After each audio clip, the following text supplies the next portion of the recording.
ಏನಾದ್ರೂ ಕೊಟ್ಬಿಟ್ಟು ಹೋಗೋನು. ಯಾಕಂದ್ರೆ ನನ್ನ ಹೆಂಡತಿ ಹೇಳೋಳೆ, ಎಲ್ಲಾದ್ರೂ ಹೋದ್ರೆ ನಿನ್ ಕೈಲಿ ಏನಾಗುತ್ತೆ ಅದನ್ನ ಕೊಟ್ಬ ಅಂತ ಅಣ್ಣ. ಅದಕ್ಕೆ ಯಾರು ನನ್ನ ಮಿಮಿಕ್ರಿನ ಕಂಡುಹಿಡಿತೀರೋ ಅವ್ರಿಗೆ ನನ್ನ ಕಡೆಯಿಂದ 50,000 ಬಹುಮಾನವನ್ನ ನಮ್ಮ ತಾಯಿನೇ ಕೊಡಲಪ್ಪ. ಆಮೇಲೆ ತುಡ್ಕೊಳ್ಳೋ ಅಂತ ಇರ್ತಿದ್ದೆ ಬಂದ್ಬಿಟ್ಬಿಟ್ರಿ, ಏನ್ ಮಾಡಿ ಆಮೇಲೆ ಓಕೆ ಅಣ್ಣಂಗೆ 10 ರೂಪಾಯಿ ಜೊತೆ ಏಕ್ ಚಾಯಿಸ್ತೇನು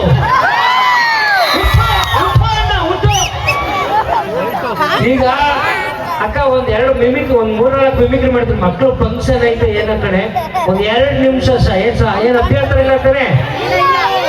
ಓಕೆ ಓಕೆ ಓಕೆ ಈ ಮಿಮಿಕ್ರಿ ಯಾರ್ದು ಅಂತ ಕಂಡಿಡ್ಬೇಕು. ಸ್ಟೇಜ್ ಅಲ್ಲಿ ಇರೋರ್ಗು ಗಿಫ್ಟ್ ಇದೆ, ದುಡ್ಡಂತಲ್ಲ. ಯಾಕೆಂದ್ರೆ ನಮ್ ರಂಗಸೋಮಣ್ಣ ಅವರು ನಮ್ ಸಿನಿಮಾ ಪ್ರೊಡ್ಯೂಸರ್ ಆಗ್ತಾವ್ರೆ, ಹಂಗಾಗಿ ಅವರಿಂದಾನೆ ಆಯ್ತಿರೋದು. ಹಾ ಹೌದು, ರೆಡಿನಾ? ಅಯ್ಯಯ್ಯೋ ನಿಮ್ಮನ್ನೆಲ್ಲ ನೋಡ್ತಾ ಇದ್ರೆ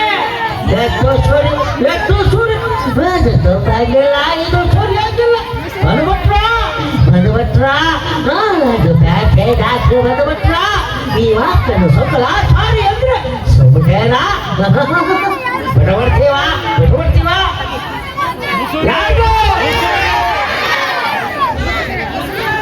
ಆಮೇಲೆ ನನಗೆ ಖುಷಿ ಇತ್ತು, ಇಲ್ಲಿ ಯಾರ ಹೇಳಿದ್ರು ಕರೆಕ್ಟ್ ಹೇಳಿದ್ರು, ಇಲ್ಲಿ ಅಕ್ಕ ಉಮಾಶ್ರೀ ಅವ್ರದ್ದು ಆಗ್ತದೆ. ಯಾಕೆ ಯಾರ್ದಿದು ಬೆಳೆಸ್ತಾನೆ ಬೆಳಿಬೇಕು, ಹಿಡ್ಕೋ ಗೊಂಬ್ಯಾ. Super super super, thank you. Last 1 mimicry ಯಾರು ಅಂತ ಕಂಡಿದ್ದೀರಿ? ಹೋಗುವವರಾಗಿರ್ಬೇಕು. ಬಳ್ಳಾರದಲ್ಲಿ ಒಂದು ಸರ್ಕಾರಿ ಹಿರಿಯ ಪ್ರಾಥಮಿಕ ಶಾಲೆಯಲ್ಲಿ ನಡೆದಂತೆ ಶಾಲಾ ವಾರ್ಷಿಕೋತ್ಸವ ನಿಜವಾಗ್ಲೂ ಮೆಮೊರಿ ಅನ್ಸುತ್ತೆ. ನಾನು ಎಲ್ಲ ಮಕ್ಳಿಗೆ ಹೇಳೋದಿಷ್ಟೇ, ಮಕ್ಕಳ ನೀವೇನಾದ್ರೂ ಸಾಧನೆ ಮಾಡ್ಬೇಕು ಅಂದ್ರೆ ನಿಮ್ ಜೊತೆ ಗುರುಗಳಿರ್ಬೇಕು. ಅರ್ಥ ಆಯ್ತಾ? ಗುರುಗಳು ಯಾವಾಗ ನಿಮ್ಗೆ ಸಪೋರ್ಟ್ ಮಾಡ್ತಾರೋ ಅವಾಗ ನಿಮ್ಮ ಗುರಿ ತುಂಬಾ ಈಸಿ ಆಗುತ್ತೆ. ಗುರುಗಳು ಹೇಳ್ದಂಗೆ ನೀವು ನಡ್ಕೊಂಡು ನಿಮ್ಮ ಜೀವನದಲ್ಲಿ ಆದರ್ಶವಾಗಿರಿ, ಖಂಡಿತವಾಗ್ಲೂ ನೀವು ಸಾಧಕರಾಗ್ತೀರಿ ಅಂತ ಹೇಳ್ತಾ ನಿಮ್ಮೆಲ್ಲರ ಪ್ರೀತಿ ನಾನು ಯಾವಾಗ್ಲೂ ಚಿರುಣಿ ಆಗಿರ್ತೀನಿ.